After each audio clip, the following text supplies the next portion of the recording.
ब्रह्ममुरारिसुरार्चितलिङ्गं निर्मलभासितशोभितलिङ्गम् जन्मजदुःखविनाशकलिङ्गं तत्प्रणमामि सदा शिवलिङ्गम् देवमुनिप्रवरार्चितलिङ्गं कामदहन करुणाकरलिङ्गम्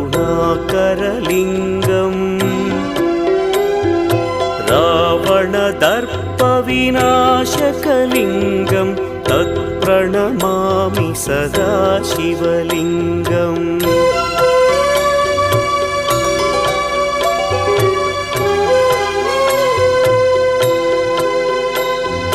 सर्वसुगन्धसुलेपितलिङ्गं